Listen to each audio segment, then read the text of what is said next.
एक आदमी गाड़ी से उतरा और बड़ी तेजी से एयरपोर्ट में जा घुसा। जहाज उड़ने के लिए तैयार था। उसे किसी कॉन्फ्रेंस में पहुंचना था जो खास उसी के लिए आयोजित की जा रही थी। वह अपनी सीट पर बैठा और जहाज उड़ गया।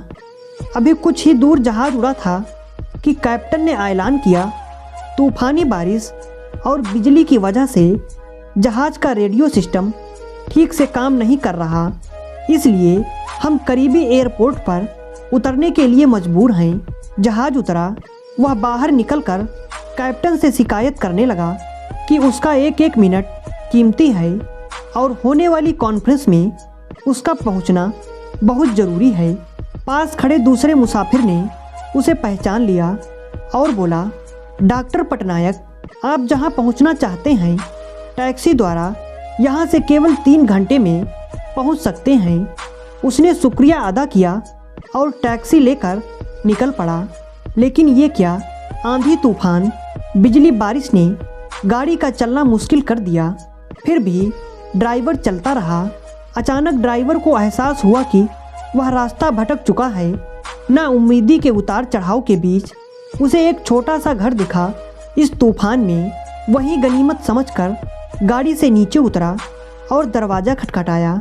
आवाज़ आई, जो कोई भी अंदर है आ जाए। दरवाज़ा खुला है। अंदर एक बुढ़िया आसन बिछाए भगवत गीता पढ़ रही थी। उसने कहा, माँ जी, अगर इजाज़त हो तो आपका फ़ोन इस्तेमाल कर लूँ। बुढ़िया मुस्कुराई और बोली, बेटा, कौन सा फ़ोन? यहाँ ना बिजली है ना फ़ोन। लेकिन तुम बैठो, सामने चरणामृत है, पी लो, थकान दूर हो जाएगी और खाने के लिए भी कुछ न कुछ फल मिल जाएगा, खा लो ताकि आगे सफ़र के लिए कुछ शक्ति आ जाए। डॉक्टर ने शुक्रिया अदा किया और चरणामृत पीने लगा। बुढ़िया अपने पाठ में खोई थी कि उसके पास उसकी नज़र पड़ी। एक बच्चा कंबल में लपेटा पड़ा था जिसे बुढ़िया थोड़ी थोड़ी देर में हिला देती थी। बुढ़िया फारिग हुई तो उसने कहा, माँ जी, आपके स्वभाव और एहसान ने मुझ पर जादू कर दिया है। आप मेरे लिए भी दुआ कर दीजिए, यह मौसम साफ हो जाए।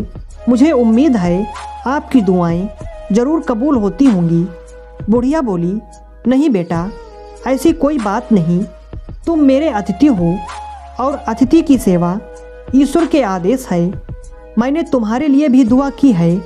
परमात्मा का शुक्र है, उसने मेरी हर दुआ सुनी है।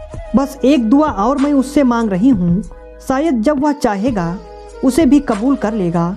डॉक्टर बोला, कौन सी दुआ? बुढ़िया बोली, ये जो 2 साल का बच्चा तुम्हारे सामने अधमरा पड़ा है, मेरा पोता है। ना इसकी माँ जिंदा है ना ही बाप। इस बुढ़ापे में इसकी जिम्मेदारी मुझ पर है। डॉक्टर कहते हैं इसे कोई खतरनाक रोग है जिसका वो इलाज नहीं कर सकते। कहते हैं एक ही नाम और डॉक्टर है। क्या नाम बताया था उसका? डॉक्टर पटनायक। वह इसका ऑपरेशन कर सकता है। लेकिन मैं बुढ़िया कहाँ उस डॉक्टर तक पहुँच सकती हूँ? लेकर जाऊँ भी तो पता नहीं वह देखने पर भी राजी हों या नहीं। बस अब बंसी वाले से यही मांग रही थी कि वह मेरी मुश्किल आसान कर दे। डॉक्टर की आंखों से आंसुओं का सैलाब बह निकला। वह भर्राई हुई आवाज़ में बोला, माई, आपकी दुआ ने हवाई जहाज़ को नीचे उतार लिया। आसमान पर बिजलियां कौंदवा दी। मुझे रास्ता भुलवा दिया ताकि मैं यहाँ तक खींचा चला आऊँ। हे भगवान, मुझे यकीन ही नहीं हो रहा कि ईश्वर एक दुआ कबूल करके अपने भक्तों के लिए इस तरह भी मदद कर सकता है। अगर आपको हमारी कहानी अच्छी लगी तो लाइक और शेयर ज़रूर करें और ऐसी ही कहानियाँ सुनने के लिए हमारे चैनल को सब्सक्राइब करना बिल्कुल ना भूलें।